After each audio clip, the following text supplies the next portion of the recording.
তো এই যে শবে বরাত, এই শবে বরাতের যে কি ফজিলত আছে একটু সমাদ করুন, আর মাত্র 5টা মিনিট।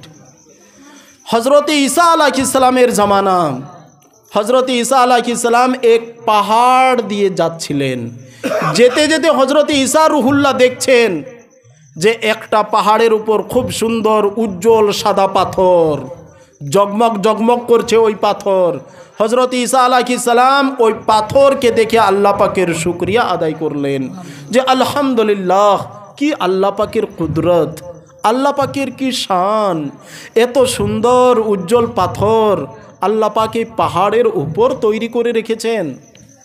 আল্লাহ পাক তখন হজরত ঈসা আলাইহিস সালামকে আওয়াজ দিচ্ছেন, হে ঈসা রুহুল্লাহ, তুমি এর থেকেও কি আশ্চর্য জিনিস দেখতে চাও? হজরত ঈসা আলাইহিস সালাম বলছেন, হ্যাঁ আল্লাহ পাক, দেখব। এর থেকেও আর কি আশ্চর্য আছে আপনি দেখান। হজরত তখন ওই পাথর ফেটে গেল, মাঝে ফাঁক হয়ে গেল।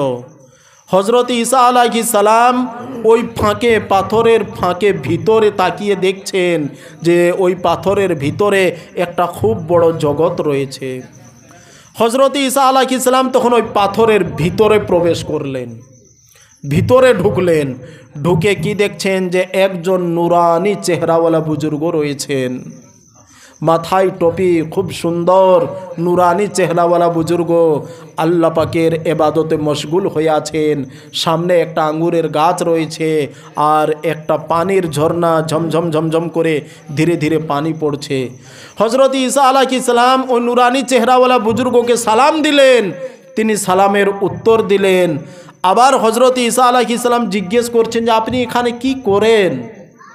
তখন ওই বুজুর্গ বলছেন যে আমি এখানে আল্লাহ পাকের ইবাদত করি। এই যে আমার আর কোনো কাজ নেই, এই আঙ্গুরের গাছ থেকে যখন খিদে পাই কয়েকটি আঙ্গুর ফল খাই, আর এই পানির ঝর্ণার থেকে কিছু পানি পান করি, আর আল্লাহ পাকের ইবাদত করি, এছাড়া আর আমার কোনো কাজ নেই। হজরত ঈসা আলাইহিস সালাম জিজ্ঞেস করছেন, আপনি এখানে কতদিন থেকে এইভাবে আল্লাহ পাকের ইবাদত করছেন? বলছে আমি 400 বছর থেকে ইবাদত করছি এইভাবে, 400 বছর থেকে। তো ভাই এটা সবাই, আপনারা সবাই জানেন, যে ব্যক্তি একাই বসবাস করে, যার কারো সঙ্গে মিলামিশা নেই, কারো সঙ্গে সাক্ষাৎ নেই, কারো সঙ্গে কথাবার্তা নেই, সে কোনো গুনাহই করতে পারে না। না সে কোনো মিথ্যা কথা বলতে পারে, না কারো কোনো চুগলি করতে পারে, না কারো কোনো চুরি করতে পারে, না কোনো গীবত করতে পারে, তার কোনো গুনাহ হতেই পারে না। সে একেবারে একা বসবাস করে, কারো সঙ্গে সাক্ষাতেই নেই। এই হজরত ঈসা আলাইহিস সালামের সঙ্গে সাক্ষাৎ হলো 400 বছর পর। হজরত ঈসা আলাইহিস সালাম তখন আল্লাহ পাকের মহান দরবারে আরজ করছেন যে হে আল্লাহ পাক, আমার মনে হয় যে এই বুজুর্গর থেকে বেশি আর কারো নামায় আমলে নেকি নাই। তা হজরত ঈসা আলাইহিস সালাম আল্লাহ পাককে বলছেন যে এর নামায় আমলে যত নেকি আছে, 400 বছর এইভাবে আপনার ইবাদত করছে, তো এর নামায় আমলে যত নেকি আছে, এত নেকি আমার মনে হয় যে আর কারো নেই।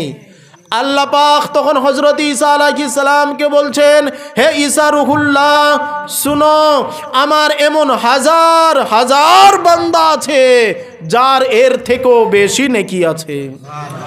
এই নুরানি চেহারাওয়ালা বুজুর্গ যে 400 বছর থেকে ইবাদত করছে, এর থেকেও বেশি নেকি এমন আমার হাজার হাজার বান্দা আছে যাদের এর থেকেও বেশি নেকি আছে।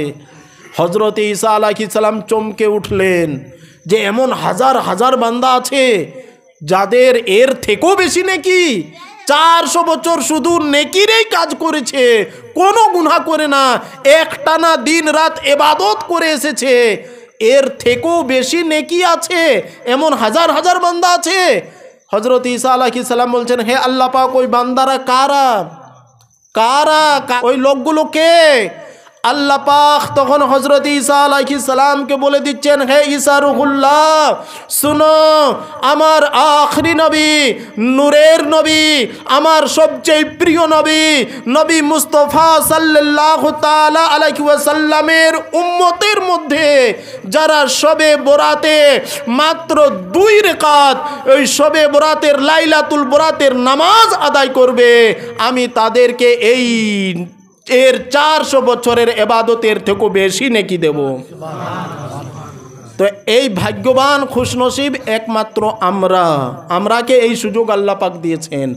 আমাদের মধ্যে এই শবে বরাতে 2 রাকাত এই নফল নামাজ লাইলাতুল বরাতের নামাজ যে আদায় করবে, তার ওই 400 বছরের ইবাদতের থেকেও তাকে আল্লাহ পাক বেশি নেকি দিবেন। তাহলে এই শবে বরাতে যারা 12 রাকাত নামাজ আদায় করবে বা 50 রাকাত করবে বা 100 রাকাত নামাজ আদায় করবে বা আরও জিকিরও করবে, দরুদ ও সালাম পেশ করবে, তসবিহ কলমা তেলাওয়াত করবে, তাদের কত নেকি হবে, আল্লাহ পাক কত সওয়াব তারাকে দিবেন, কত গুনাহ আল্লাহ পাক তাদেরকে মাফ করে দিবেন। তাই ভাই আমরা খুব ভাগ্যবান যে আমরা প্রিয় নবী, নূরের নবী হুজুর সাল্লাল্লাহু তাআলা আলাইহি ওয়াসাল্লামের উম্মত, এবং আল্লাহ পাক আমরাকে মানুষ বানিয়েছেন। আমাদের কি দায়িত্ব আছে আপনারা কে হয়তো কিছুটা আমি বুঝাতে পেরেছি।